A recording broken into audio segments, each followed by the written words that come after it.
Now? There we go. Okay, now we got it. So, yeah, it's good to have you back again, Kevin. Yeah, it's great to be back. Yeah, it's been a while since our last one, I think, but like a couple months, maybe not that Uh, long. no, it just feels that long because Yeah. yeah, it was like the beginning of last month. Oh, yeah, it was. Yeah. Yeah, It was yeah, while I was on vacation, but before I went to the camping trip. yeah. I ended up going to family reunion and we spent like a week, two and a half weeks traveling around. It's just like most of the month was out of the house. Yeah,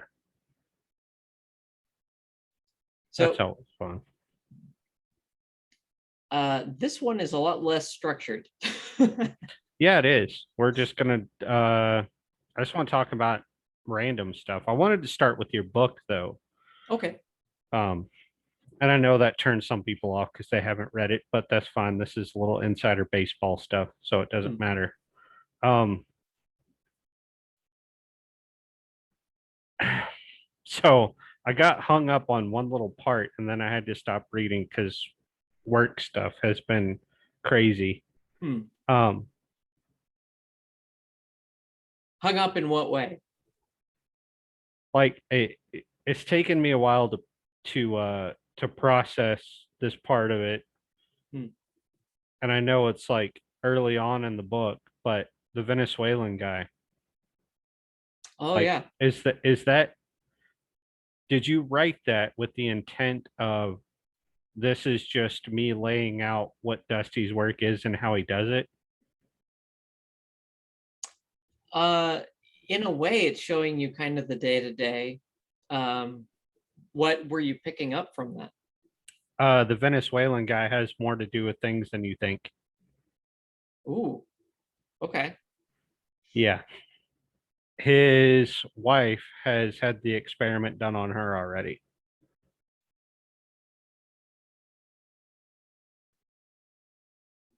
Interesting. Okay. Okay, I think I see what you're coming from there. Is that like feeding into why she's so weak? Yes. And why Okay. he wanted her out. Hmm. Like, because Venezuela's bad, don't get me wrong. Like they Hmm. are. But if you're that high, like, there's no doubt they're extremely communist. But if you're that high up in the food chain, you have nothing to worry about. Hmm. He risks a lot smuggling them out of there. Yeah. A lot. Like this is they get caught, that's certain death for both of them. Hmm. So why risk that? Yeah. And I think that's precisely why. So, but it wouldn't be like the regular strain that kind of came out as everybody else. It would have been like something that the organization had Right. beforehand, the guys that would have it, and it's so subtle you don't see any change. Right. Okay. Okay.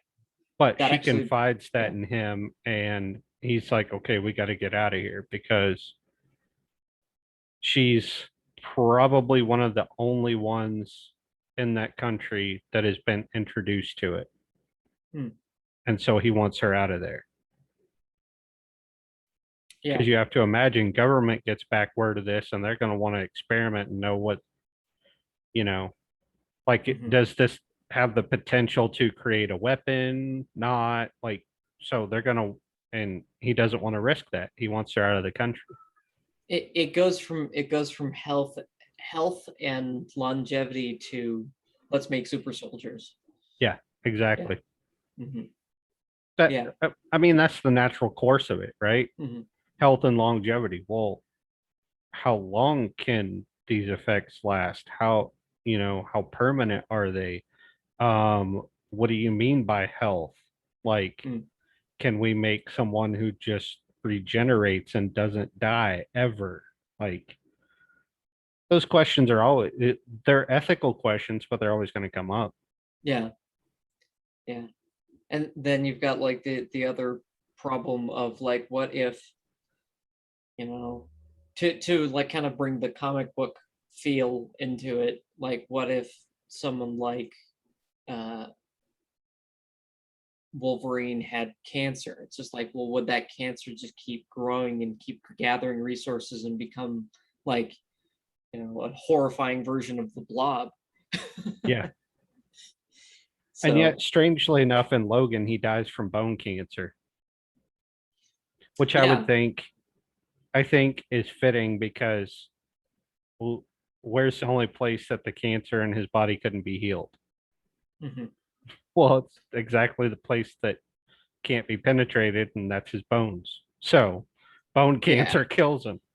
Because Yeah, you, he was getting adamantium poisoning, and wait a second, the guy's lived like so ridiculously long. It's like, well, yeah, 'cause it's the adamantium that's poisoning him. It's like, oh, okay.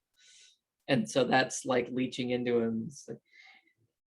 That's the that's the one point of that which I kind of like had a hold on, wait a second thing of when I was coming up in school and I learned that our bones make our blood, or it develops the blood vessels inside of our bone marrow and all that stuff. And and I was just like, wait a second,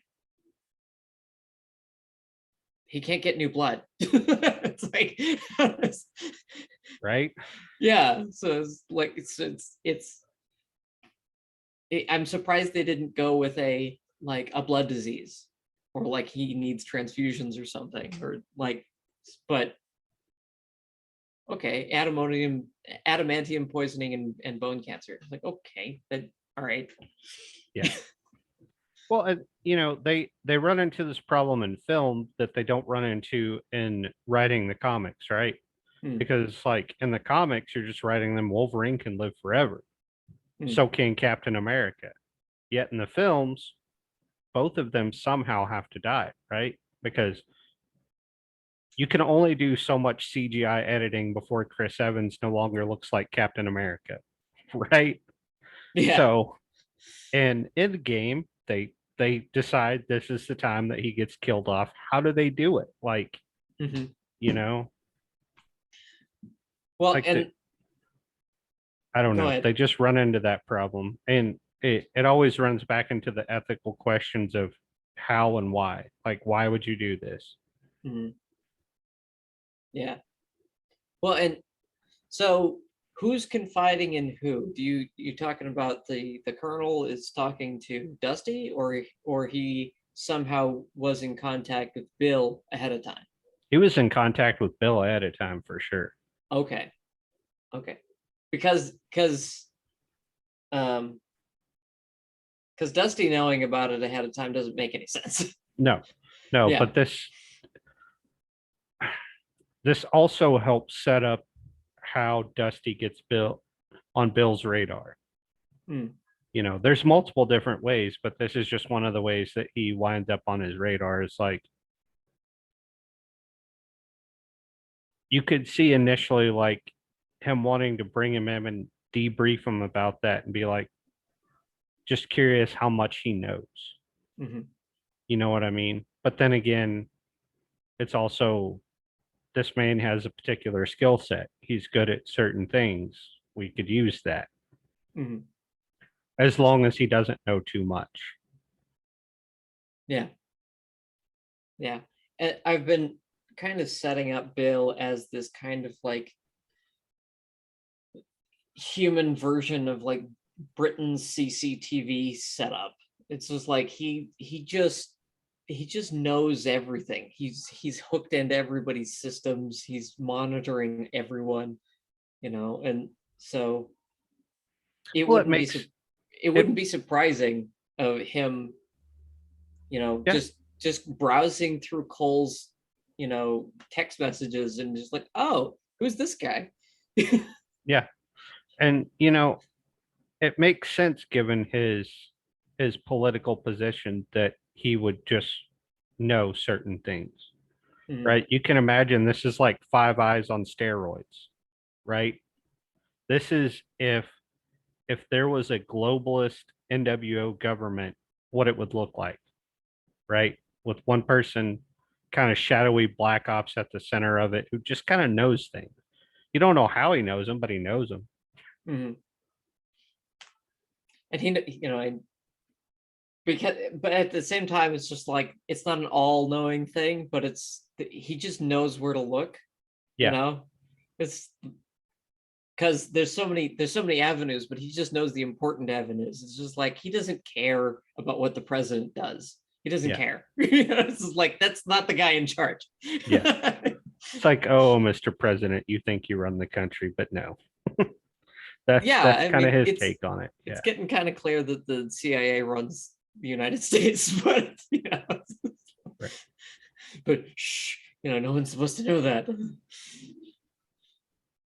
But yeah, there's um and that's kind of the stuff I was having fun with when Dusty asked like who are these people, and um that the guy transporting the crate says uh they they know the groundskeeper at the Pentagon on a first name basis. And it's like, Right. what what does that have to do with anything? It's just like, well, the groundskeeper at the Pentagon, he has full access. He can get into that inner area where they actually have like a garden. And it's just like, wait a second. What where how does this guy know a whole bunch of important stuff? Why the groundskeeper? All this, and then I played it off later on when he's in the visitation with his aunt, and he's like, okay, what's the name of the groundskeeper in the Pentagon? She goes, and she rattles off his name and says that his roses are the talk of Right. DC for years, and it's like, whoa, hold on, wait, what? So it's like, yeah, they know the groundskeeper of the Pentagon. And that's one of those things, right? You can imagine Bill's stance is it's not what you know, it's who you know. Mm-hmm. Because who you know can fill in the what you don't know. It's like, Yeah. I need access to this information. Who do I know that can get close enough to it to get it? Mm-hmm. And he's one of those people. That's why I said, and it's funny because this guy that I mentioned that Bill reminds me of him. He's not only from Breaking Bad, but then he had his own Netflix show, and now there's a movie with him in it. He's the lawyer in Breaking Bad, Oh yeah, Saul. Better Call Saul. Yeah. Right. And then he had his own show, Better Call Saul, and now he's in a movie called Nobody. That's just Mm-hmm. who Bill reminds me of. It's just like he tries to look and act professional, but he's that guy that's really shady that has connections that you don't want to know how he Yeah. has those connections. It's Yeah. like, oh, I know a US senator. Well, how? Well, I sent in a fake prostitute. Like he's got those kind of connections. And that Mm-hmm. Mm-hmm. Well, the funny thing about Bill is that he doesn't have to set somebody up for blackmail. He already knows all of their information. exactly. But he had to get that information somehow. So it's like, Yeah. It's just it's crazy. It's crazy thinking about these kind of guys. Um because then you're playing off like, okay, who around them knows that they are who they are. And he's got like circles of friends where he's worked with this guy a couple of years, and then there's a smaller circle where he's had to do some black deals with this guy, and then you know then you've got like friends and family that actually know, oh, he's actually formerly a part of this organization that actually ran everything. It's like, well, hold on, wait a second. right. And so that comes up later on when his friend is like starting to hear about this kind of the rest of Bill's life, and is like, wait a second, who is my friend? Yeah. What it where is what's going on really? And he kind of tries to call him out on it, but like there's other people in the room, so he can't really go into it. And it's just like, I just need you to trust me. That's it. Yeah. That's why I say it comes up, he's one of those shady cats, Mm-hmm. you know. But I would imagine from Bill's standpoint, it's kind of lonely where he is. because I don't think he has anyone that really knows Mhm. everything about him, everything that he's been up to, you know? Yeah, the only person that has any inkling is his sister, and you won't know who that is for a while. So it's just Right. like, wait, like who, what are you doing? It's like, well, I've been up to this, this, and this. And I'm like, oh, okay. Well, is it working? Like, not really, but I'm trying. It's like, it's there's um there's so many layers to Bill that I didn't realize. There's a reason why when my brother kind of got introduced to Bill, he went, I can see how this guy's going to become the bad guy. I went, well, I mean, I know where you're getting that, but he's not the bad guy. Yeah. He really looks like it, though.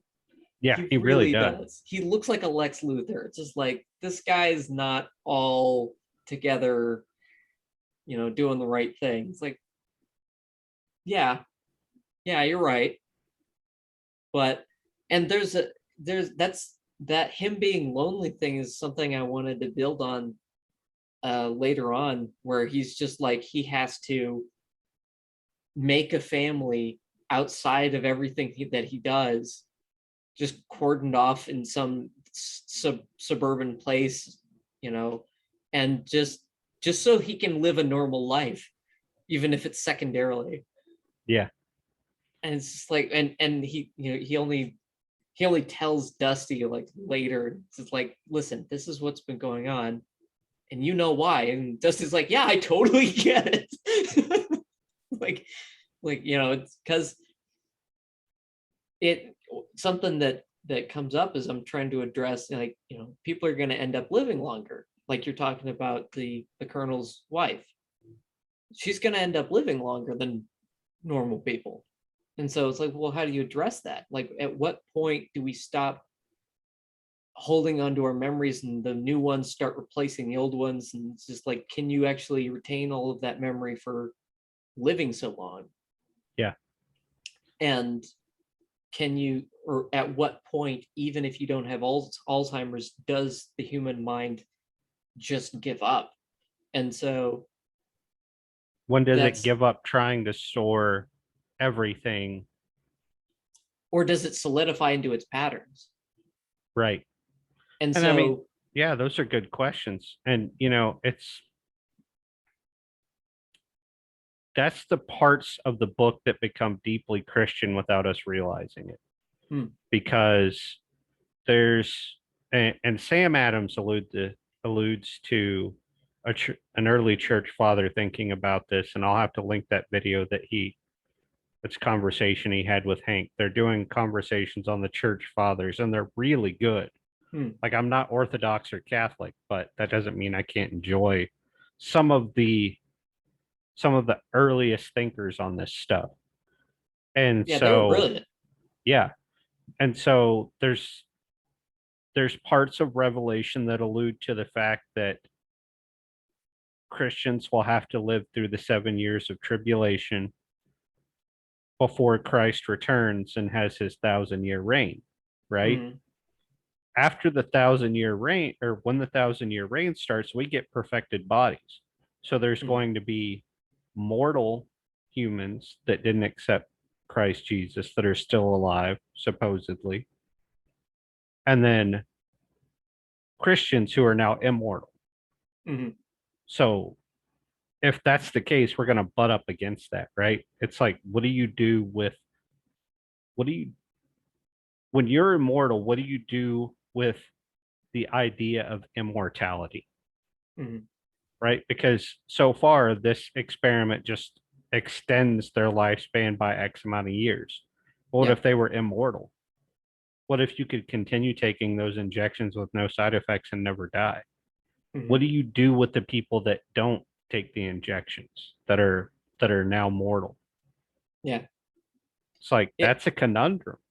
and that's actually the stranger part, is that the imperfect serum, the test that was going on in Ukraine, is actually stronger. Like, closer to immortal with that one, the one that turns you blue. Yeah. But the one that the organization has, where you can't tell, you don't know what age these people are. Like they'd probably need to have it again because it's so finite, and because they had to keep it small to make sure nobody notices. Right. But now And who's to say that the research doesn't continue and what you wind up with is a serum that is perfected from the Ukrainian one and it is immortal. So now you have immortal, nearly immortal, people that need injections again, and then the ones that have never had the injections, they're all the way down. So now you have these layers of, well, these are just mere mortals, they're going to die and first, and then it goes up. and then you've got a whole class of people who can't get the injection Right. because it either doesn't mesh with their DNA, or they would literally die because of the process.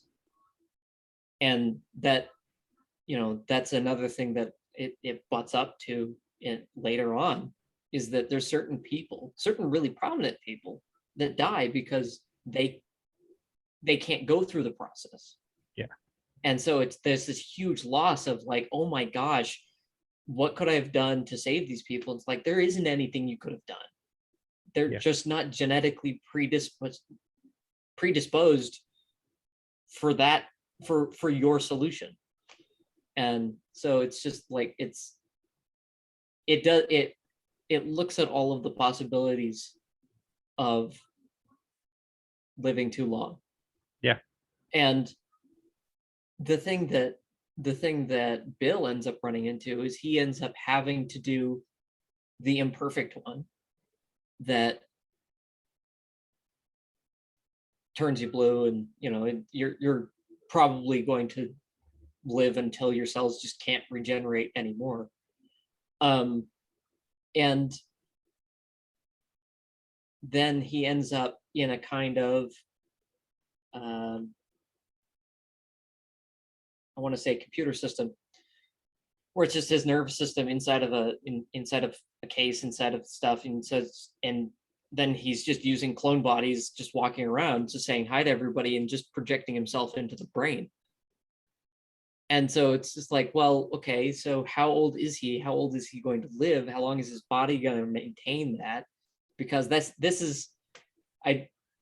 is as close as we can get to bridging the computer brain divide, is just direct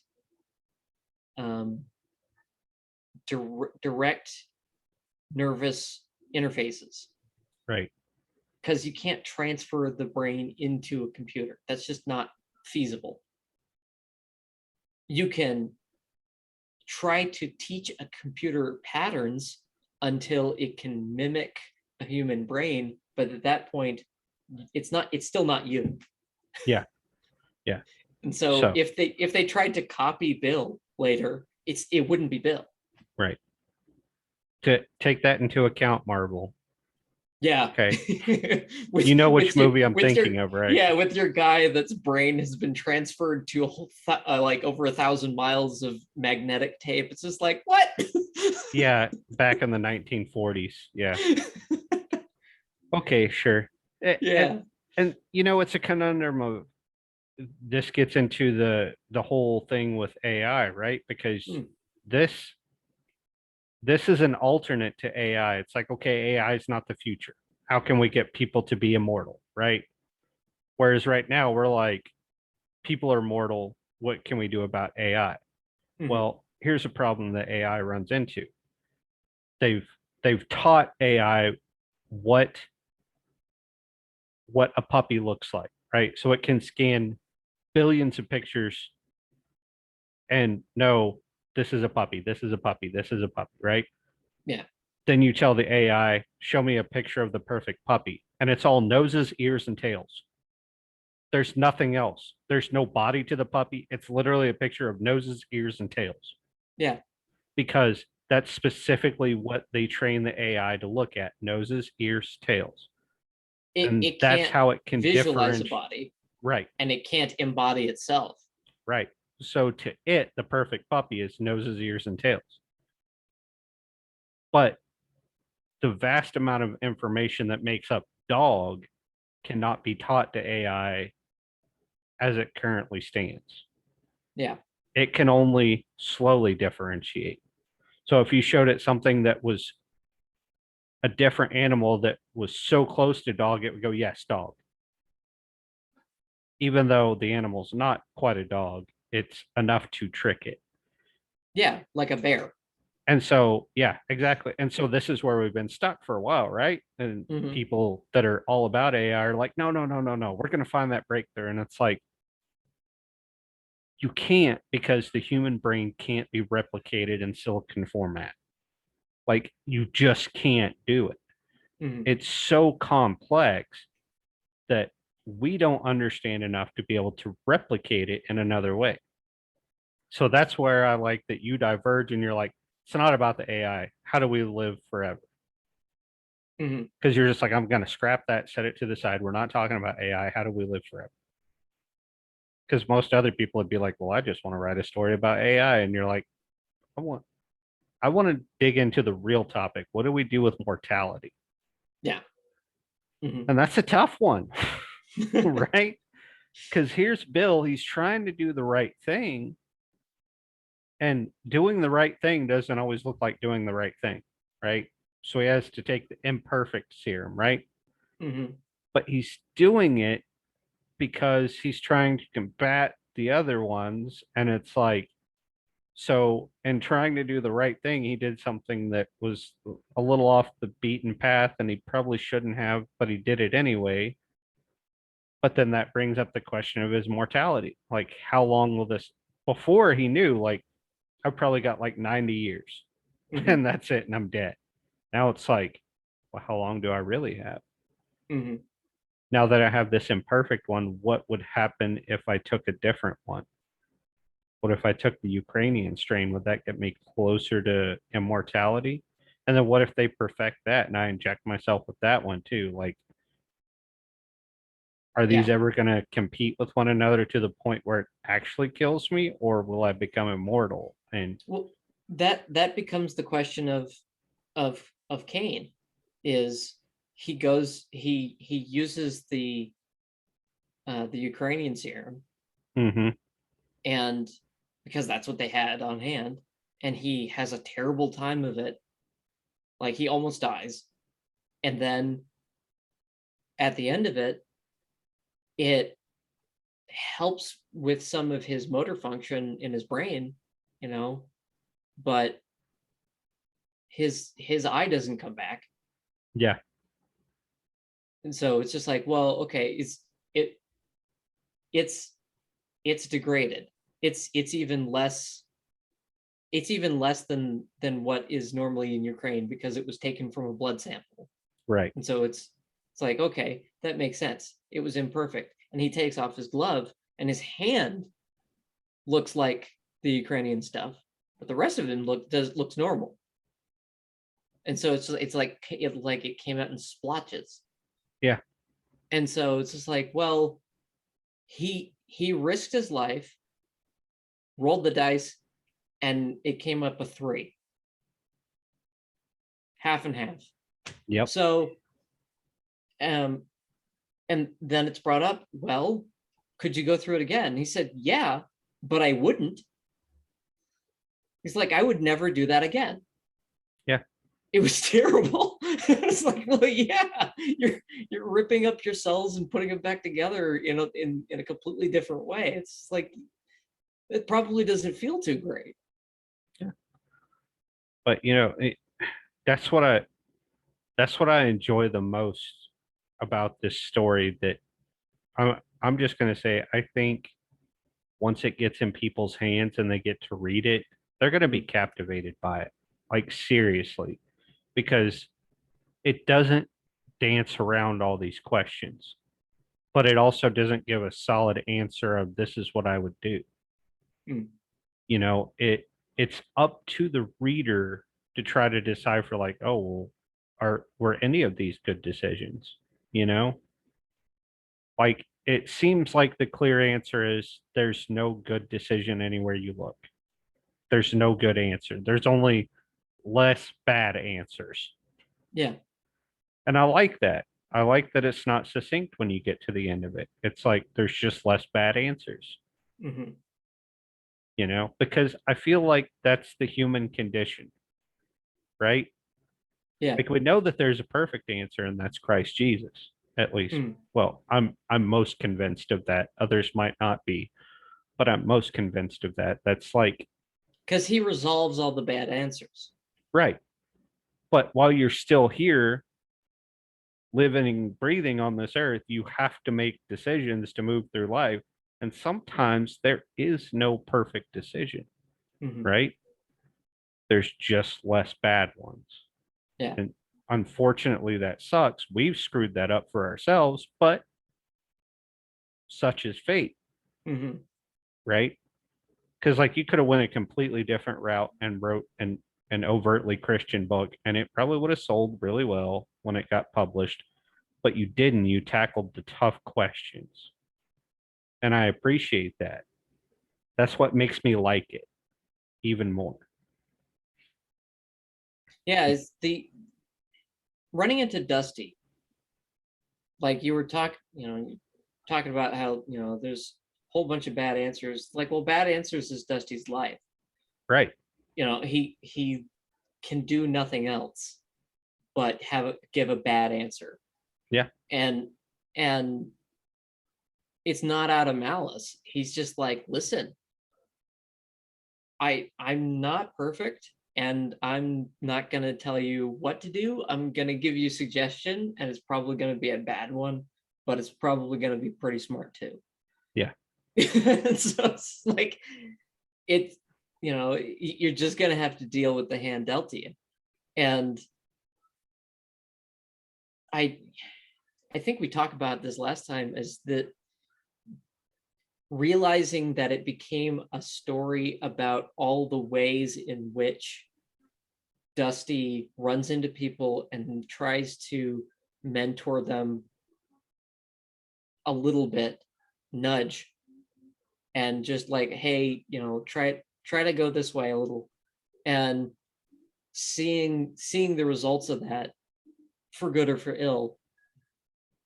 I started to think about it like, well, how does that story ultimately end? Like, if I could write the ending today, and like, it's way far into the future, and his wife has passed away, and all of this other stuff, and because he's gonna be old, Mm-hmm. regardless of what he looks like, he's gonna be old. And so it's just like, well, what are like the last words that I want Dusty to say? And I know exactly what they are. And I feel no trepidation telling you exactly what they are, because it makes sense. Because what is the last thing you ever want to hear from your mentor? I failed. No. No, the last good thing you want to hear from Oh, your the mentor, last good. What not the you just last said the like last horrible thing. thing you want to. No, it's like, Oh, I'm proud of you. yeah. That's it. And it's just like, that's exactly how I want to end this series, is him standing in front of Tom, of all people, looking him in the eye and saying, I'm proud of you, and then Yeah. letting him go. Well, and here's the beauty of that, right? I don't know if you wrote the character of Dusty to be the ultimate mentor. Like, I don't know if that was I the didn't. I was okay. just So that writing was a person. okay, right? So that The wasn't the mentor thing prim. came afterwards, when you started telling me about all the stuff that's going on. I'm just like, Right. Well, oh my gosh. that may have not been the premise, but if you go look at the prologue, what is it? Hmm. It's stories, and then here are these first experimented on people, and what are they reading? The green journal that he carried in his front pocket, right? To Hmm. them, this is scripture. This is a Bible Yeah. for all intents and purposes, right? So Hmm. what has he done other than become the ultimate mentor, right? At Because least here for you one people's. right, but he's Yeah. become that mentor, right? Hmm. It's like this whole generation of these people will look up to him as the mentor. And it's like, well, they even call him the dusty teacher. Like, what's up with that? It's like, and then you start reading him, right? And it's like it starts with Tom. Like immediately. It's never about I want, like at first your mind is like, okay, he just wants off the ship. He's looking for a replacement. He's gonna take anybody with a heartbeat and a blood temperature of like 95, right? Yeah. Yeah. Like, can you breathe and walk at the same time? You're it. But Hmm. no, it's not. It's like he picks this kid for a reason. It's more than just, I want off the ship. I don't want anything to do with this anymore. It's, let me teach you the tricks of the trade so that when your time comes that you're ready to be done with this, you can pass it on. And he never tells him that it's going to be easy or any of that, right? And he's very upfront with, yeah, I'm training my replacement. Like, I want you to take my spot, but it's never for the reasons that you think it's for. Mm. Yeah, he doesn't tell him it's going to be easy. He tells him it's going to be fun. Yeah, It's like fun. It's like, well, that I mean, fun is like love. It's just like, how do you describe fun? It's like, well, it's a right. condition Yeah, within a scenario. right. And I don't know if you read this while you were writing it, but Hmm. um he, somewhere deeper, he Hmm. knows that Kokomo has a thing for Thomas. Well, because Tom is her type. Right. And so Because he was that same, bum blue little kid in in a bar in Miami. right. But he's thinking like, I can't make her happy, but what if this kid could? What Hmm. if this kid could get her out of this situation? What if he gets her off this ship? What if he gets her out of this bad situation? Maybe he's the one. I'm not, but what if he is? Hmm. Right? He's always thinking two steps ahead. Like you don't see it because from the outside perspective, he looks like that stupid teenager in high school because he really is. There's that part of him. Yeah, he never grew up past his mother's death. Right. Like, So there's always that part of him, but you don't see the mental process going on behind it of he's always thinking two steps ahead. And that comes out with his discussion with his boss on the ship, right? It's like, what are you going to do? You going to kill me? I'm the best ship hand you have. Like nobody else pulls this stuff off without me. mm. But maybe you could teach me a lesson and kick me off the ship for 3 weeks or 3 months, right? That would really teach me because now I got to go 3 months without a paycheck, Hmm. right? He puts him in a predicament like, okay, first you're telling me nobody else can pull off these jobs, but somehow I'm teaching you a lesson by kicking you off the ship. And it's like, you got to think Cole's thinking like, well, I can't make any money on these jobs unless, and then he's like, oh no, I already got that covered. Like this kid, he can do the easy stuff while I'm not here, right? He's still making you money, but Yeah, I'm not making any money because the first thought is, well, I'll just dock your pay. Well, I already been paid. Sorry. yeah. Like, so he puts him in between a rock and a hard spot, but he had And already thought you about that, can't shoot me in the leg because I need my legs. right? But he's already thought about that like two steps ahead, right? Yeah. So you're like, for me, I'm reading and I'm like, okay, well, he's an idiot, but he's using his brain. Like, he's thinking ahead all the time. He's frustratingly practical, Yes, he's even in pragmatic. his weird eclectic way. It's just like, He he's a pragmatist. mhm. Like that's exactly what he is. I don't know. I like the character, and then I'm like, man, he's only 25. Like, what kind of crap has he been through that at the age of 25, you know, he's thinking through everything. Yeah. Yeah. And it kind of comes out of his, well, it comes out of the part of the book that, isn't there. It's him with his mentor Slips, And he says this to Slips. He's like, well, I you trained me for like 3 weeks and then you threw me to the wolves and I only got shot 3 times. That kind of thing. Right. Only 3. Thank God it wasn't 4. Yeah, it's just like he's playing it off, but it's just like, listen, you put me through some hard crap, but I got through it. He's gonna be fine. Yeah, this So is true. and so Dusty, in 3 years he learned a lot, Yeah, and because he had to grow up fast, really fast, in an age where we're just growing up slower and slower. Like, I'm not out of my parents' house right now. Like, what's going on? But at the same time, like, I can see everything around me. I'm using my brain. I can read it all. I'm open to like, I've got the self-awareness down to where I'm telling people, listen, these are my struggles and I'm aware of them. It's like, I'm working on that. yeah, But you translate that forward into Dusty, and it's just like, yeah, I know exactly what's wrong. I can't do anything about it, but I know what's wrong. yeah, And I know who can help and how, and I just got to get there. yep, And it's not going to take a month. It's going to take a couple of years. yeah.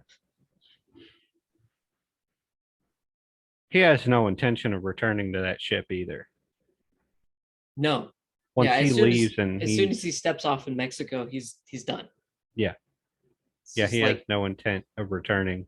that's why he says to Ben, like, hey, are you going to be strong until I see you again? It's like, yeah, that's what's going to happen. So it's like, well, okay, then hopefully you'll never see me again, so you'll always be strong. Right? It's like, you're not using me as a crutch.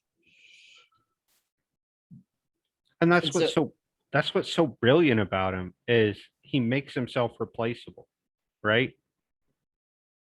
And that's what you try to think of not only as a mentor, mm, but I think that's the archetype of what you should think of yourself as a father too. mm, Because we know we can't match the standard of Father God. Like that's just impossible. yeah, But the highest compliment I could be given as a father is that I was replaced.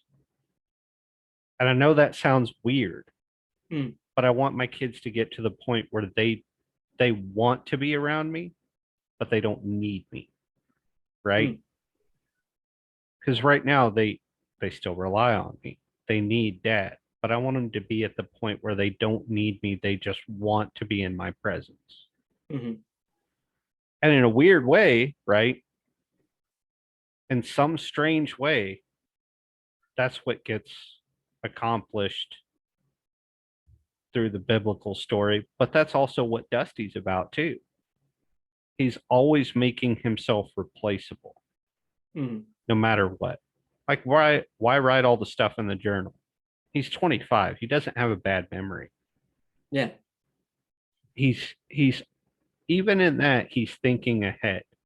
Like, well, somebody could read through this and get the gist of what my life was about.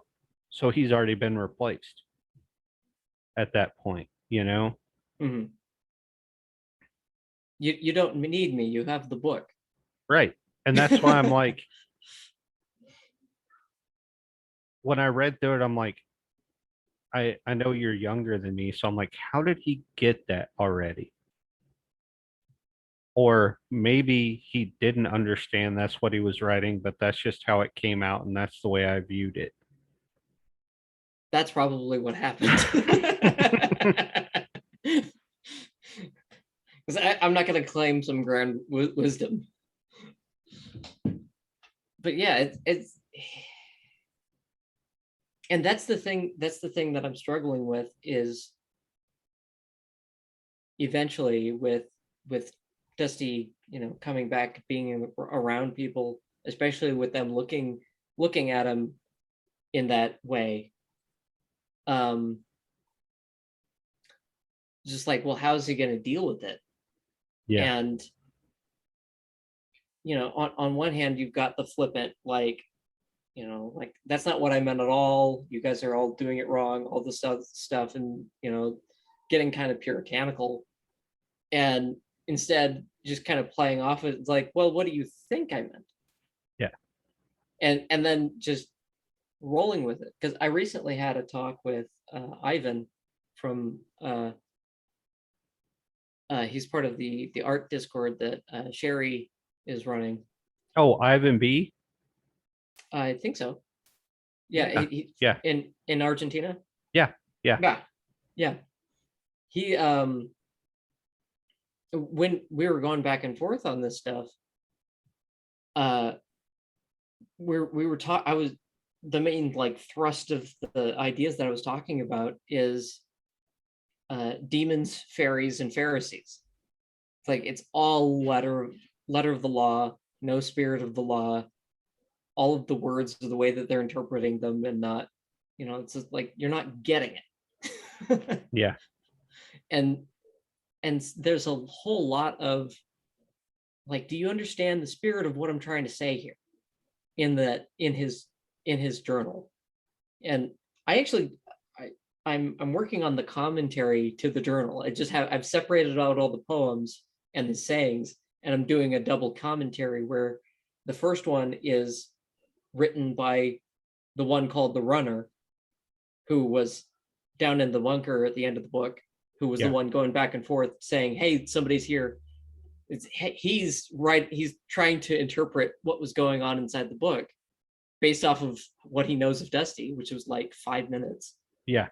And at the same time, the second commentary is somebody who actually knew Dusty. And so there's kind of this strange interplay going on between these people that have kind of turned it into a dogma, and the people that are like, well, it was his life. It's not rules. Yeah. Exactly. And see, and so that is what that's what's so strange about the canonical gospels, right? Hmm.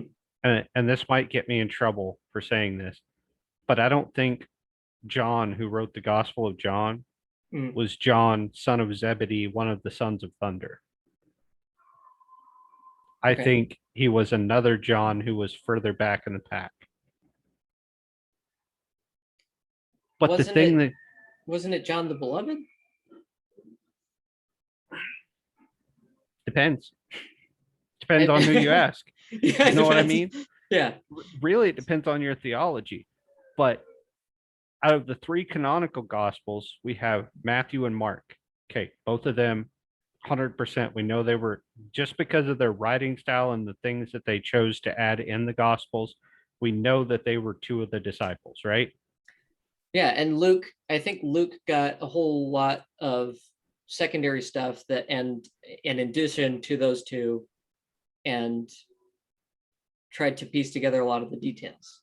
Right. Luke is after, Yeah. right? He's AD. He's after ascension at this point.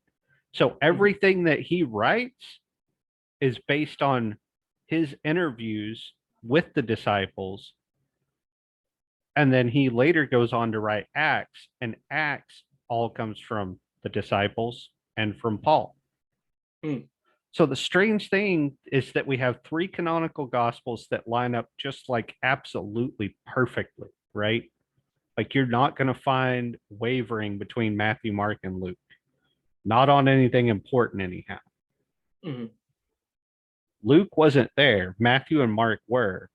And then you have John, who was supposedly there, but stories in John do not line up in the timeline the same way that the stories in Matthew and Mark and Luke do, right? John's more like, okay, yeah, this thing happened. And then it's almost like he read the other ones and was like, but you guys forgot about this and this thing happened. Like, why didn't we talk about that? So here, let me jot Well, that down and put that in there, it right? wasn't talked about because I can't remember who said it. It's just like if we wrote down everything that we had, like we wouldn't be able to fill the books. Like it was just too much, you know. Right. But if we treat the Gospels as a commentary, like, Mhm. right, what do we read in the very first part of any of them? The Gospel according to X. So Yeah. if we read them like a commentary of the things that happened, well, of course you're going to get differences. So Matthew, Mark, Luke all pretty well line up. And then John's just like, guys, why are we going through this in such a linear fashion and writing this thing happened, then this thing happened, then this thing happened, right? He's like, He's because the you guys artist. forgot, right? He's the artist. So what you're saying here with your two different commentaries is like, here's the guy that knew Dusty for 5 minutes, right? All he Mhm. has is his journal. So he's trying to interpret from the journal. He's like he's like Luke, right? He's trying to gather as much information Well, and he's write it he's down. he's interpreting through the journal and what they first says. Right, It was what was in their conversation because he didn't even speak English. right. So So he he's getting it second and third hand. right. So he's got all this going on. And then your second part of the commentary on it, you have someone who actually knew Dusty. Mhm. Right. So it'd be interesting to see what the interplay between those two is, like what the first guy was just completely off board about, as opposed to, and then when Dusty makes his return, now you've got a third layer, and Dusty's going to be like, you were wrong. You were wrong. Like, look, guys, it's not scripture. This is just things that I decided to jot down because it might help somebody along the way. So if he Yeah. gets flippant about it, it's not going to be in a puritanical kind of way. It's just going to be like, why did you take any of this seriously? Right? Yeah. And like the only thing he actually tried to teach them is like, hey, don't murder people. Yeah. Here's the difference between what happened out there and protecting yourself, but don't murder people and don't eat people. There you go. Yeah. It's just like that's like the baseline of what he taught them. And from that, there's like, okay, so where's that lesson in the rest of the journal? It's like, wait, what? What does that have? No. Yeah. And then There's he not a can, small message about self-defense in every poem. right. And then he can step in and go, by the way, guys, I only wrote this for like 3 years. You know? Just saying, there's a good portion of my life that's not in there. Things Yeah, that I've learned. and like I put it down for a couple of months in between, and there was a time when I was in jail and I didn't really write that much. It was just like, there's listen, this is sporadic. Yeah, Some of it's exactly. just some of it's just like sea shanties of silly things that popped into my head. So yeah, it's gonna be really fun to try to weave together where all that takes people, because I mean you can see that in like small things like Marvel. Like you watch the movies and then you go to the comic book people and there's like, yeah, I can see how and that happened. This doesn't make any sense. These people didn't even exist yet. You know, it's like it Right. suddenly becomes the mainstream, and then you've got the Pharisees up to the side looking like that has nothing to do with what we're reading. Yeah, exactly. You have all that going on at once because here's Disney execs, right? And they're like, Marvel is our moneymaker. And here's the comic book people like, I don't know where you got that idea. Like all these other things, yeah, but that like okay. But when Stan Lee was still alive, he would be in like every movie Yeah, as a cameo, which I think that was adorable and awesome. But at the same time, it's just like this kind of unspoken endorsement of all of the changes that they make, yeah, and and but at the same time, it makes sense because he's the, at the same time where you get a good, like, you get a storyteller and you tell these stories, and then you get comic books and then they twist it up or retcon or change a whole bunch of the background, and suddenly it's not a coherent story anymore, and now it's just this new adventure. Yeah. It's like, okay, that's neat and all if you just want to sell a new book, which is what's happening. But to be fair, you read old comic books and that's exactly the way that they used to do it. Yeah. That they weren't set in stone. They were ridiculous. There was Yeah. times when Batman somehow morphed into a frisbee. It was like, what's going on? Right. And and so I think that's why Stan Lee endorsed a lot of this stuff, because at his core, he was creative genius. Mm-hmm. Honestly. And so for him, he sees here's all these stories that we told in these comic books. And don't get me wrong, the comic books are great. But then here's this new generation of writers, and what have they done? Well, they've taken some of the stuff that was implicit to them that we didn't say explicitly, and they've made something new, right? Yeah. And that's, for me, that's part of the beauty of Marvel, is other than the character of Captain Marvel. I'm just going to say it out loud. I don't like the character of Captain Marvel. They She's just a refuse, bad person. yeah, they refuse to go woke.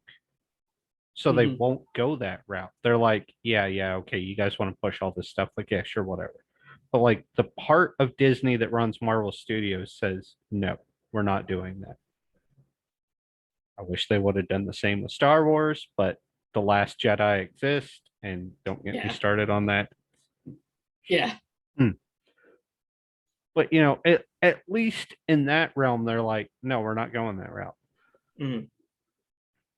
It's like you're not getting that out of us. Maybe they will someday, but Mhm. But I think that's why Stan Lee endorsed all that stuff, because he's like, he could see that the product that was coming out, like to him, okay, you sold how many ever tickets and you sold how many ever digital copies of the movies and all that. Like, that's not on his mind, right? He wants, when he sees the finished product, he wants to see not only the love that he had for those characters poured into it, but the love that the other people had for those characters growing up reading them poured back into that, and it creates something new. It's an adventure. Mhm. That's why the character of Loki works out so well, because it's like, not only did you find the most perfect actor to play Loki, but you wrote the Yeah. character in such a way that had never been told before. Mhm. Because you see Loki as a trickster, but he's kind of almost like, in the comic books, he wasn't the same as he is. Like in the movies now, he's like, if you took the Joker and made him an immortal god, Mhm. what you get is Loki, right? Because it's like, it's Kinda. almost the way Tom Hiddleston plays the character. It's like serious when necessary, but this 1960s campy Batman Joker character too, you know? And it's like he can play both at the same time and make the character of Loki something that it never was before. Yeah, and at the same time, you have no idea when he's acting. Exactly. And so, but the writers of the character of Loki had to really do something that had never been done before. But you see hints and shadows of who Loki was in the comic books, and then this new thing that's been added. And then the third layer on top of that is, how does the character, or how does the actor interpret the character, right? Yeah. Well, and the comic book Loki wasn't any fun. No. He was just kind of a jerk. Yeah. But you still see parts of that Yeah. show up in the movies too. Mhm. And so like all that interplays. And that's what I know some people may disagree with me, but that's what makes me like Marvel movies better than DC movies. I always say the Marvel movies are great, and the DC TV series, up until Disney actually took over completely and started making them, was terrible. The Hmm. DC movies are garbage, but the DC television shows are actually really good. Because you get to actually flesh out a story. Yeah, I Now, agree. I will say, I will say that, of course, I hate multiverse theory stuff and time travel and all that stuff because it just makes a whole bunch of stuff redundant. But as soon as like all of the Flashpoint stuff happened in Flash, I lost all investment because I Yeah, just didn't care anymore. They just removed most of the story because they had to restart everything. Because that's actually part of the story of Flash is that that happens. yeah, But at the same time, it's just like, well, but you've built all this stuff and all of this stuff is no longer in play. And so it's like the only person that actually has any investment in them is Flash himself. yeah. And I didn't have as much investment in that character. I had investment in the people around him, and all of those are reset. And so it's like, well, as soon as that happened, it was just kind of like, well, great. I'm not relearning these people. Yeah. That's unfortunate because I still watch The Flash. Mm. But yeah, it was unfortunate that when Flashpoint disappeared, that they didn't retain any memories of it. Mm. Because like that would be something fun to see is like them having memories of what Flashpoint was like, but not full on memories, right? Mm. Like this whole every time they create a new memory, then they lose one of the Flashpoint memories. Because if you remember right, Vibe was the only one that could remember anything from Flashpoint, Mm. or Cisco, I guess you could say. But Yeah. he hero named Vibe. He was the only one that could remember anything from Flashpoint. And it was just fleeting. But it's like, how different would have it been if all those characters remembered things about Flashpoint? That would have kind of enriched the story. Yeah. Yeah. Because then you'd be like, well, I had this whole other life, and that you get bits and pieces, Yeah. and then suddenly you would recatch the quarter of the audience that like myself that probably just gave up at that point. Yeah. um I wanted to get back to the book real quick, in talking about the other ways of living too long, um in because you'd read the whole thing, but I still don't really have too much going on with him. um the About your thoughts on uh Gustav, because he's basically like a tree mutant at this point, and he appears to be perpetually stuck at 35, but he's physically growing Right. because that's what a tree does. Yeah. So I'm wondering, what are your thoughts on that, like projecting into the future? Well, I think because it, at least it appears to me that because the way his DNA was infused, that at some point he's just actually going to become a tree. Hmm. Like, I don't see that ending it, or he dies.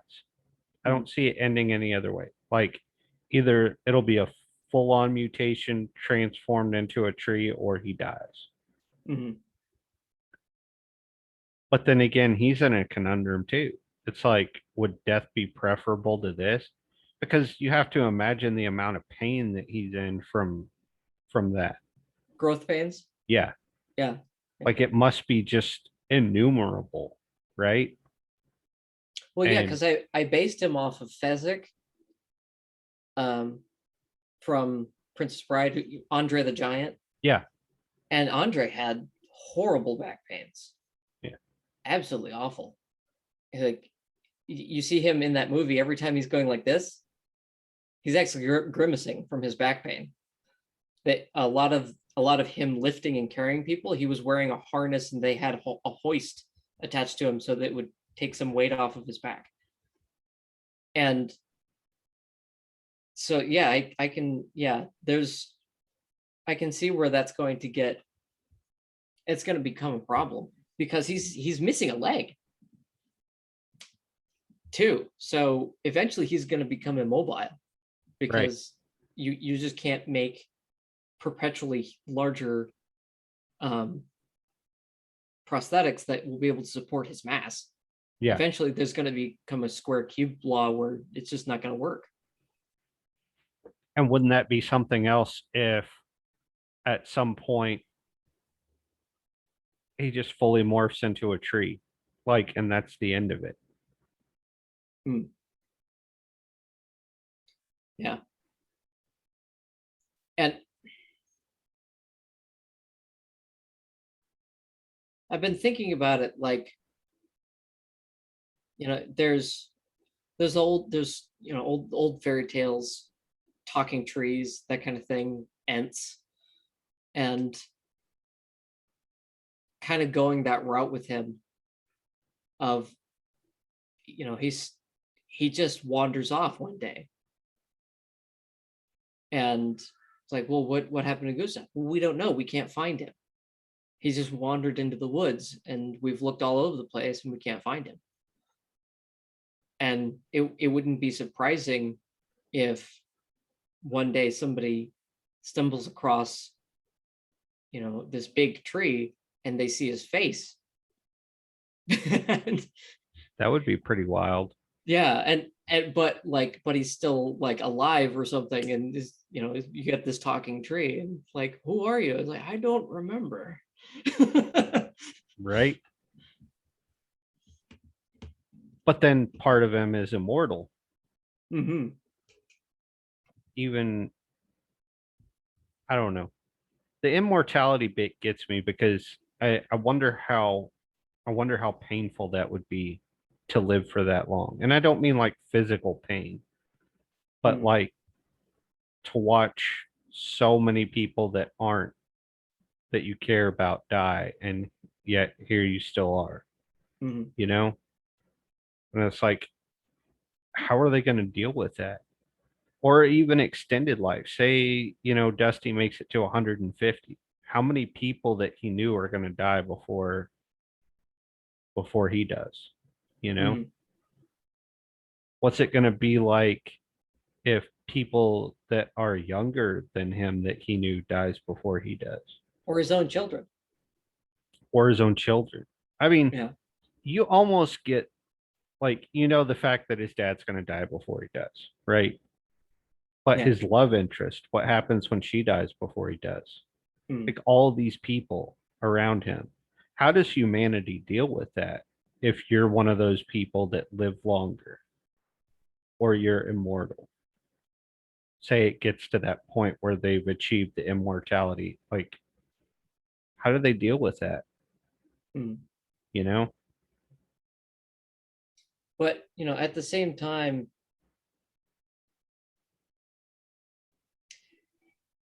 the way that I look at it, um, through Dusty's eyes, is that he's been in situations where he lives longer than other people because they died in the line of duty, on action, doing stuff off of the ship. And he brings that up with Tom, and he said, he said, Tom says it's emotionally draining. Like, I don't know what to do. And Dusty kind of runs through the whole thing. It's like, well, did you feel like this? Did you feel like this? And like, And it's like, do you feel like you want to be next? And he's like, no, I don't want to be next. Like, okay, good. And he just runs him through it like this is a normal thing because it has become to him. Right. And um, he's gotten to the point where he told Tom, listen, it's going to feel different every time. What? Like, yeah, you're going to lose more people and it's going to feel different every time because you're going to have a different relationship with each person. And sometimes you're not really going to care at all. And that's going to feel bad because you'll be like, man, I really wish I knew that person more. Yeah. And there's different ways in which death hits people. And but I think what you're getting at is like losing the closest people to us over and over again. Yeah. And like I'm starting to see that with my dad. He's number 11 of 14 kids, and half of his siblings are dead. And it's just like the rest of the family noticed that at this family reunion. And they're like, oh my gosh. It's we know what's happening, but it's kind of like that what's going on moment of like Yeah. why didn't Uncle so and so show up? It's like, well, he died. Oh, I forgot. It's just like Yeah. these people used to be here, and and that happens to us. I mean, it happens to Dusty on the ship where Lloyd passes him and he goes, oh hey, where he thinks it's Tom. It's like, no, it's not Tom. you know And that, I think in there, in a situation like his, though, it's going to be particularly difficult, right? Because I mean, he doesn't have very many people that are really close to him. Mhm. When they pass on, what like, do you become so jaded that you don't let other people get close to you because deep down you know that they're not going to live as long as you do, and you don't want to go through the pain of having to watch people close to you die? Or Mhm. does it just become a norm and you just let people in no matter what? It's like that's what people are going to have to try to figure out, you know, because I feel like it is a polar extreme, you know. Mm. But at the same time, you can't let everyone in, Right. and so you've got to figure out your filter of listen, like I can pour into like 12 people at a time, that kind of thing, or because like there's a cutoff of just like the same way there's a cutoff of how many people can be in a tribe comfortably Right. or a small town. Yeah. There's also a cutoff of like who you can be friends with, like acquaintances, and then there's a cutoff of who you can be friends with, and then there's a cutoff who you can invest in. And it's just like, how many people can somebody like Dusty afford to emotionally invest in Right. before that just becomes a cascade of loss? Like like I'm befriending one person for every 10 years so that it doesn't all happen at the same time. Right. And I think the way he structured his life, he set himself up for this, right? Mhm. Because his thing is not how many people can I be in a close relationship with. It's how many people in the amount of time that I have can I mentor to the point that I'm replaceable to them. Mhm.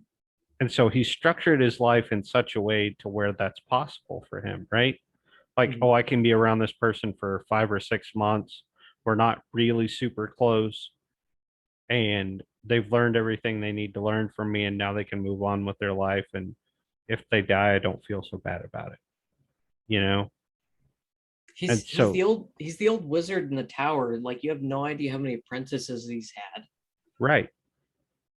And that's the brilliance of him. And that's why I read through it the first time and I was just like, okay, there's so much here. Like, does he know does he know what these characters are actually up to? Like, what's their motive, their motivation behind this? You know, Mm. I don't know. I felt Yeah, the same. I felt the same way reading Voth's book. Like I mm. consumed that in 2.5 days. And I asked him, I was like, do you really have any idea what these people are up to? So I was like, you have no idea. Like, there's just so much here. He lived in a completely different reality, like like existentially. Like, Yeah. my goodness, I couldn't imagine how he processed day to day with all the different kinds of dyslexia he had. It's like he lived a different life, Yeah. you know. But externally, like, it like you go like the classical condition, a farm with a bunch of kids, like, he made it. Yeah. Yeah. And That's true. he made it even with all of those hangups on his, on his perception, being able to even see and hear and speak into the world. That's true. And to write a book like that, it's just like, my gosh. Yeah. It was pretty intense. So you're in good company because when I read your book, I was like, there's just so much here. Like these people are way deeper than this little teeny tiny story. Hmm. And I don't mean that, sorry, I don't mean that as a jab. Because like it's not like it was a quick read for me. I don't mean teeny tiny like, oh, this is, but Oh, no, I know what you mean. you can only put so much into the story, right?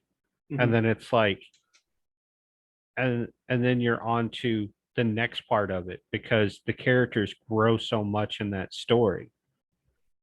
And that's what I enjoyed about reading it is like how much more room for growth is there? Like what are these people doing that isn't explicitly written about them? Hmm. And I told you probably in our first or second conversation, that's why I don't like Stephen King novels. Too Because many Stephen, explanations. yeah, he explains a rock in such a way that it can only be the rock that he explained to you, and it is nothing else, Hmm. right? And he's the same way with his characters. His characters have no life outside of what he tells you they're doing. Hmm. So, that's that's something that I was kind of having to get over, of, like, explaining each and every action. There's a whole section where I kind of gloss over everything that's kind of going on at the same time, where there's several characters, and I just tell you, okay, this person's at this spot and this person's over here doing this, but I'm not getting explicit. right, I'm not giving you every detail. It's just like, listen, he's disarming IEDs in a former war zone because that's his punishment at this point in time. It's yeah, like this and this guy's training with his grandfather, and these it's just, here's all the things that are going on. Relationships are building. I'll work. I'm not. I'll work on that later. It's, these things are establishing.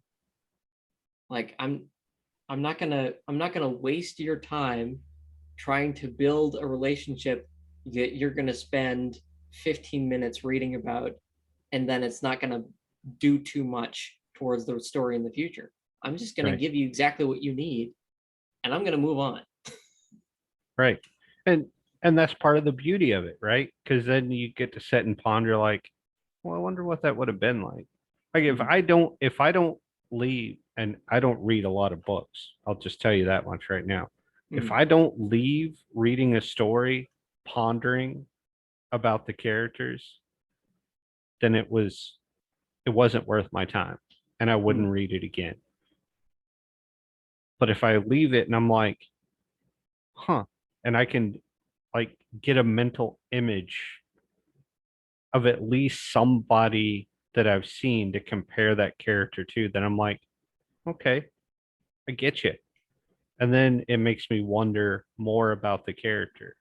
And so that's, I don't know. That's just where I wind up. It, and it can be a great book that has, a great ending and there's never going to be a sequel.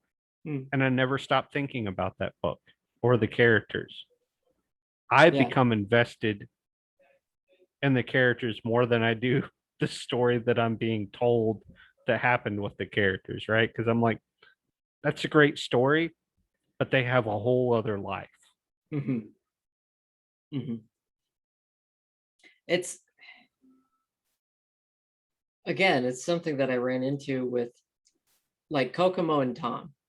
Like they have a complete like life outside of anything to do with Dusty. Yeah, And so and that includes their life together. right. And so it's just like, well, what are they doing? It's like, well, you don't need to know every detail. They love each other. That's it. There you Yeah, go. And you can see that. You can see that in their interactions. I don't need to tell you why. yeah, exactly. And it's like realizing that the characters had a life before you wrote about them. They have to, right? Because Mm, these people don't just come out of nowhere. These are amalgamations of people that you've seen or known somewhere along the line. mhm, Even if it's not someone that you've had a great amount of interaction with, it's enough that they've left an imprint on you so that when you're writing these characters, those bits and pieces of all these different people come out. mm, And so they've had a life before you wrote about them, and they will continue to have a life after you've moved on and written another book about a completely different set of characters. mm. So it's like all that intertwines with everything else. Yeah, my second book is going to be a kind of homage to Columbo. And uh it's all with the pilot, who I changed his name. It's not Mitty anymore, it's Hal. But because I was getting hung up on saying Mitty. I was like, well, what's something like more catchy? What's something that people can just say it like Hal works. And he's just investigating this new enclave in Florida. And it's just like, okay, after everything's collapsed, it's like, how on earth are these people doing so well? And so Yeah, that's kind of the big thing there. And now that you've mentioned the colonel from Venezuela, it's just like, oh my gosh, he could totally be involved in what's going on in Florida. That's where they dropped him could off. be. Well, there you go then. My goodness. And that all feeds on top of it. And I'm just thinking so much because that's like 20 years later. It's like what happens in everybody's lives for those 20 years.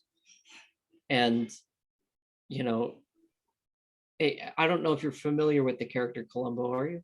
Yeah, I am. Okay. Well, he's got this trope where he talks about his wife all the time. And I'm thinking about it and like, well, if Hal was going around and he's trying to distract the person he's talking to, and so he just goes into a diatribe about his wife.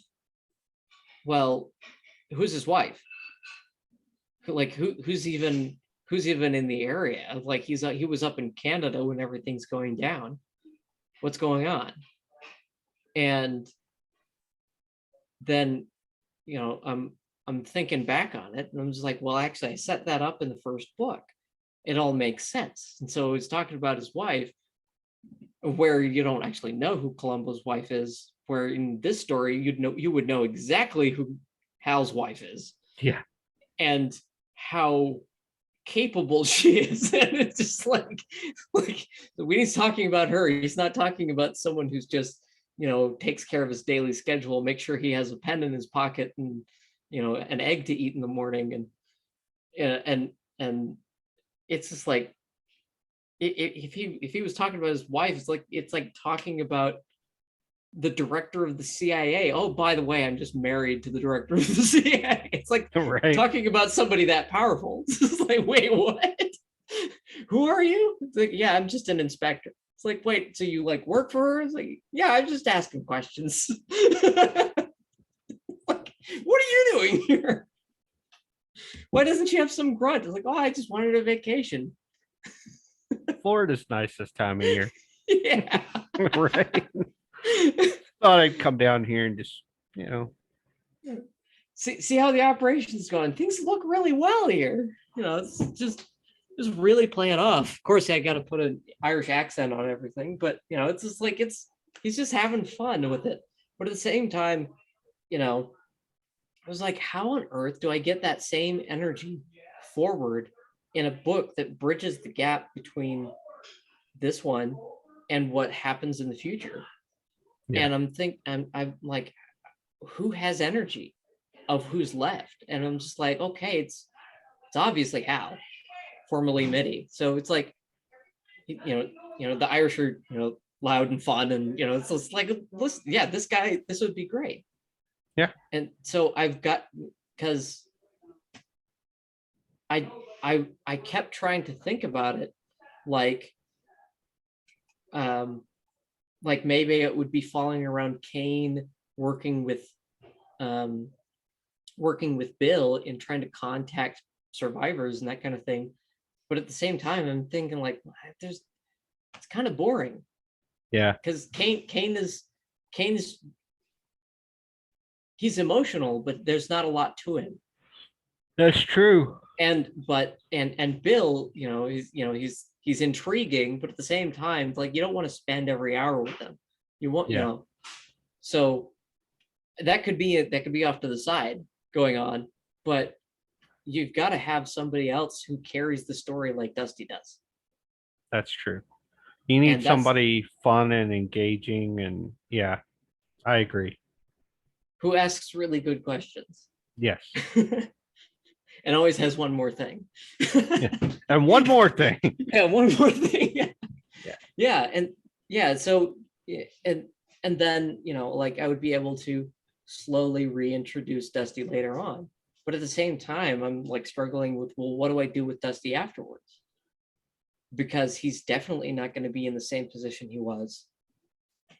You start out as this bumbling smuggler who is literally just trying to escape from his past because he just doesn't want to live in the pain anymore, to this guy who's really curious about what's going on in the world because it seems really fun and interesting. Yeah. And then, the next thing you know, he's out of the picture. And then he comes back and he's some kind of saint to these people. And it's like, what? I don't understand exactly what I did. Outside of like, okay, I saved some lives. Great. You're welcome. Don't make statues. Right. What more do you want from me? Yeah, but it's just like, well, what's his day to day? How does he, make money? What's the thing? Well, he still works for Bill. He's this great important guy, and it's like, well, yeah, but I still had a contract. I was out. I was out of it for most of that contract. I'm just gonna fill in my time, because what do? You got to have a day to day. Yep. And I'm like, well, I don't know. Is he some kind of ambassador or something to these people? Because Bill's got to talk to them somehow, and him going around in his little clone bodies, just talking to folks. It's like, oh yeah, I can be anywhere I need to be. So it's like, okay, that's great and all, but you probably shouldn't handle everything yourself. Yeah. You're overworking yourself a lot. And Kane, can only do so much. And Gustav's disappeared. And Oliver doesn't want anything to do with the organization anymore. Like, he's all jaded. And so it's just like, well, who interacts in this area? And so it's got to be Dusty. He has to be the through line, and that's very uncomfortable for him because it's just like, listen, I'm used to speaking for myself here. Right. So he's going to have to learn a new role. Mm-hmm. And but at the same time, like he's probably gonna struggle with it getting to his head. This is like, listen, I don't want to be in charge of anything. I really don't. I work one-on-one. I will talk to world leaders, but that's the only person I'm talking to. You know, like I'm not running an office here. I'm just gonna walk. I'm gonna walk across the street. I'm gonna talk to the king. You want me to take a plane ride, see the other king? I'll talk to him too. But don't give me a secretary. You know? Right. Can we get a Bill bot in here for that?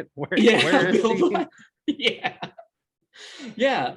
And so it's like there's so many scenarios. Like I'm kind of putting myself in his shoes. And it's just like, yeah, I would not be comfortable. Yeah. In these roles where normally I had like full autonomy, and now every word I say is measured. It's like, yikes. For someone who speaks as loosely as Dusty does. Yeah. It'll be It's like, interesting to see what he brings to the table with that. because there's certain scenarios where I'm thinking of, and I'm just going over it in my head, and I'm like, you know, Dusty's the kind of person that would see a villain, like someone who you're not going to get rid of. It's not going to be easy, all of this stuff. And he's liable to just stand up at the counseling table, whip out his gun, and shoot the man in the face. It's like, Right.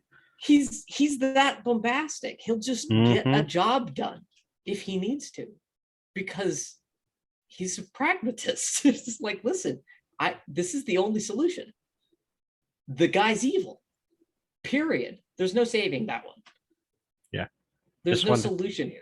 This is die. This is a forever negotiation, like North Korea. It's just like, how are we going to solve this? I'm going to have 500 meetings, or are we just going to go to war? Yep. And it's like it, and with all the like perpetual wars that would probably be happening at that point in time, it's just like, I don't want another war. I'm solving this. And that's probably going to start at a different war, but at least that guy's not going to be in charge. Right. And so it's just like, how do he is a stick of dynamite, you know, in a coal factory. It's just a bad idea. But at the same time, where else do you put him? Because he's just too volatile. He's got too much influence. Yep. He's got to be in a position of influence, even if he doesn't want it. Yep, that's true. Man. Well, I think that's a good place to end it. Oh yeah. Where are you, by the way, in the reread? I don't even remember what chapter I'm on, if we're being honest. Yeah, it's okay. Yeah, I think you said you were dealing with the Venezuelan couple. Yeah, I got back to them because I was like, something about this just doesn't set right to me. So, yeah. Yeah, because I try to mention everybody for a reason. And for them to just kind of disappear on you, it's just like, wait, why? Where are they? Yeah. Exactly. Yeah. Yeah. Yeah. So yeah, that it makes a lot of sense what you said there. And I'm definitely rolling them into the second book. I've got several characters that you probably didn't expect to see again rolling back in. Well, awesome. Yeah. And maybe a good pin to put in this question before we go into next time would be, let's make it a big question. Okay. How do you roll Dusty back into the story given his sainthood from this other group of semi-autonomous humans? how do you, what's going to be the interplay between him and them? Mm, I think that's a good question. yeah, yeah, that's something I'm really gonna have to build on. But it's just something to think about between now and next time. Hmm. Yeah. All right. All right. Well, it was good to see you again, and we'll schedule something for next time. I'll Yeah. message you. Yeah. And hopefully your internet provider is on the ball this time. Yeah, let's hope so. Yeah. Let's hope so. Yeah. This was a fantastic chat, man. I'm really glad to be talking about the book again. You know, it's really getting my brain moving again. I've been in a bit of a slump.